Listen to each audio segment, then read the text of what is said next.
안녕하세요. 건강 읽어드리는 약사 앨리스입니다.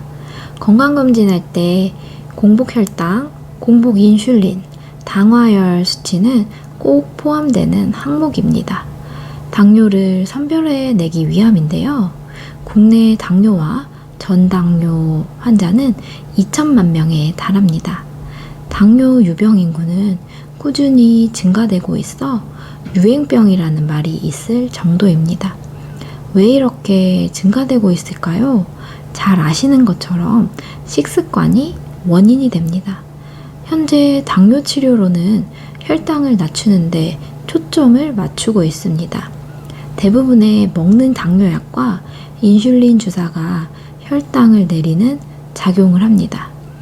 그런데 혈당을 낮추는 것은 증상을 은폐할 뿐 근본적인 치료책이 아니라고 주장하는 책이 있습니다. 오늘 소개시켜드릴 책은 당뇨 코드입니다. 이 책의 저자는 제이슨 펑 박사입니다. 제이슨 펑 박사는 비만 코드, 암 코드, 당뇨 코드의 저자입니다. 제이슨 펑 박사는 의사인데 과학자에 가까운 시각을 보여줍니다. 증상을 줄이는 치료를 넘어 질병이 왜 생기는지에 대한 의문을 갖고 해결하려 합니다. 오늘은 당뇨에 관한 제이슨 펑 박사의 의견을 공유해 드리겠습니다. 인슐린의 역할은 세 가지가 있습니다.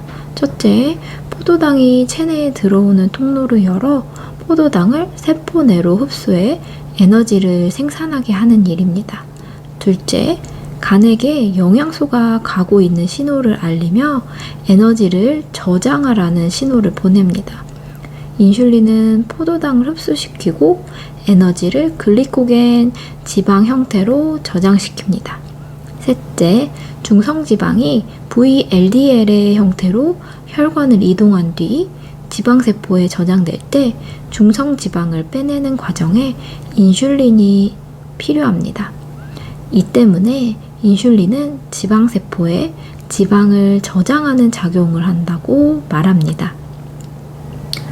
1형 당뇨는 인슐린 자체가 부족한 병으로 인슐린 주사가 필요합니다. 그에 비해 2형 당뇨는 인슐린 농도는 적당하거나 오히려 높은데 세포가 인슐린 말을 듣지 않는 인슐린 저항성이 생긴 상태입니다. 그 결과 포도당이 세포 속으로 들어가지 못하고 혈관에 머물며 혈당이 높게 측정됩니다. 그렇다면 인슐린 저항성은 왜 생기는 것일까요? 몸은 살아있는 유기체로 변화가 생기면 그에 따른 적응이 나타납니다. 큰 소리를 많이 듣다 보면 작은 소리는 잘 안 들리잖아요. 인슐린도 같은 원리입니다. 혈중에 인슐린이 높은 농도로 유지되는 경우 세포가 인슐린 말을 점점 안 듣게 됩니다. 그러면 췌장은 혈당을 낮추기 위해 인슐린을 더 많이 분비하고 그럼 또 인슐린 저항성은 증가되죠. 신장이 포도당을 배설할 수 있는 한계까지 이 악순환이 계속되다가 어느 순간 인슐린으로 혈당을 정상 범위로 유지할 수 없게 되면 당뇨로 진단됩니다. 당뇨를 관리해야 하는 이유는 혈관 관련 합병증 때문입니다. 당뇨병이 무서운 이유는 전신에 합병증을 발생시킬 수 있기 때문인데요. 눈이나 신경 관련 합병증은 물론 신장, 심혈관 관련 합병증도 발생될 수 있습니다. 대부분의 당뇨병 환자들은 심혈관 질환으로 사망한다고 합니다.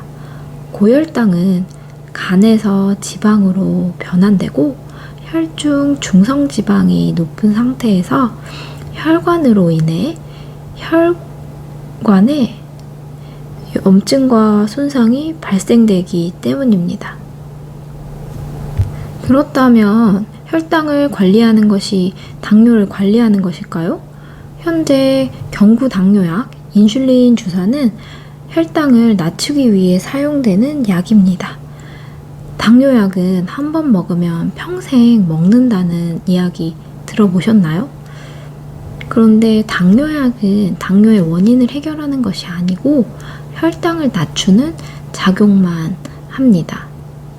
당뇨약의 원리는 여러 가지가 있지만 크게 세 종류로 나누면 인슐린 생산을 늘리는 설포닌 유래약의 약물, 포도당 신생합성을 억제하는 메트포르민, 포도당 배설을 늘리는 SGLT4 계열의 약물입니다. 기전은 다르지만 모두 혈당을 타겟으로 하고 있습니다. 그런데 당뇨의 원인은 인슐린 저항성이 증가된 것입니다. 고혈당은 당뇨의 증상 중 하나입니다. 인슐린 저항성이 증가된 이유는 인슐린에 많이 노출되었기 때문입니다. 인슐린은 왜 높아질까요? 탄수화물과 단백질이 인슐린 분비량을 증가시킵니다. 그 중에서 설탕이 많이 포함된 단 음식은 인슐린 분비량을 높입니다. 정리하면 음식 때문에 인슐린 분비량이 증가되고 인슐린 분비량이 증가되니 인슐린 저항성도 생기는데 그 저항성을 극복하기 위해 인슐린이 더 분비되는 악순환이 계속됩니다. 그 과정 중에서 인슐린 저항성은 점점 커지고 당뇨도 점점 악화되겠죠. 당뇨의 근본적인 치료는 혈당을 조절하는 것이 아니라 인슐린 농도를 낮추는 것입니다. 인슐린이 낮아질수록 인슐린 저항성도 점점 줄어듭니다. 여러 가지 합병증이 생기기 전에 인슐린 수치를 잡아야 합니다. 어떻게요? 식단 관리하셔야죠. 저는 저탄고지를 주장하는 사람은 아닙니다. 저탄고지로 인한 다른 부작용도 있다고 생각합니다. 그보다는 인슐린 수치를 높이는 설탕, 정제 탄수화물, 술을 식단에서 제외해서 인슐린 수치와 인슐린 저항성을 낮추는 것이 합리적이라고 생각합니다. 비가 새면 양동이를 놓아서 바닥이 젖는 일만 피하는 건 아니잖아요. 그보다는 비가 새는 곳을 찾아서 막는 것이 근본적인 해결책입니다. 당뇨도 마찬가지입니다.